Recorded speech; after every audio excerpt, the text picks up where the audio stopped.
સમયે તાત્કાલિક હિન્દી ભાષી શખ્સોએ પ્લાન્ટની લાઇટો બંધ કરી લૂંટના ગુનાને અંજામ આપ્યો. લખતર ગાંગડ પાસેના ફિલ્ટર પ્લાન્ટમાં ચોકીદારને બંધક બનાવી કોપર વાયરની લૂંટ. ચોકીદારના હાથ પગ દોરીથી બાંધી દઈને માર માર્યો. લૂંટનો ગુનો આચરી ઓપરેટરની કારમાં ફરાર થયા હતા. તપાસ કરતા કાર પ્લાન્ટ 100 મીટરથી દૂર બિનવારસી હાલતમાં લાશ મળી આવી હતી. લખતર વિરમગામ હાઈવે ગાંગડ પાસે ફિલ્ટર પ્લાન્ટ આવેલો છે. ફિલ્ટર પ્લાન્ટમાં અમદાવાદથી કંપની સિક્યોરિટીની કોન્ટ્રાક્ટ છે,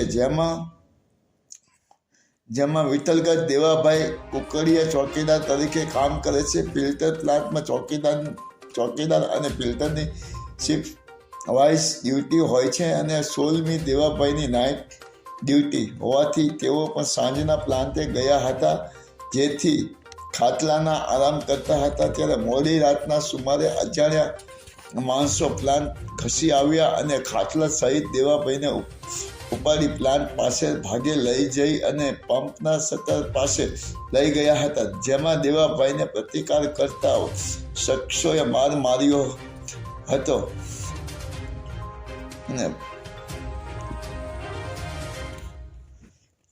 जब तक हम वहाँ से जाए नहीं तब तक कुछ बोलना नहीं तेવું બાદમાં આ શખ્સો ટીસીને નીચે ઉતારી તેના નટબોલ ખોલીને ઓઇલ ધોરી નાખ્યું હતું. ₹1025 લાખના અંદાજે 500 કોપર વાયરની લૂંટ ચલાવી હતી. આ શખ્સો બહાર પડેલ ઓપરેટરને માધાભાઈની અલ્ટો કાર લઈને ફરાર થઈ ગયા હતા.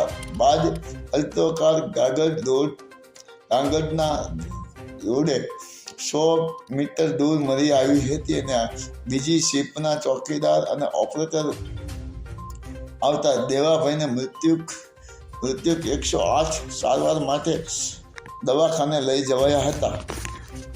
લૂંટ થતાં 70 ગામોની પાણી જળ સમસ્યા સર્જાશે. લખતર ગાગડ પાસે આવેલ ફિલ્ટર પ્લાન્ટમાંથી લખતર તાલુકાના 24 અને દસાડા તાલુકાના 46 ગામોને પીવાના પાણીને એકત્રિત પહોંચાડવામાં આવે છે. ત્યારે આ ફિલ્ટર પ્લાન્ટના ટીસીમાંથી વાયરોની લૂંટ થતાં પાણી સપ્લાયનો ખોરવાશે, જેના લીધે 70 ગામોના લોકોને પીવાના પાણીની જળ સમસ્યા રહેશે.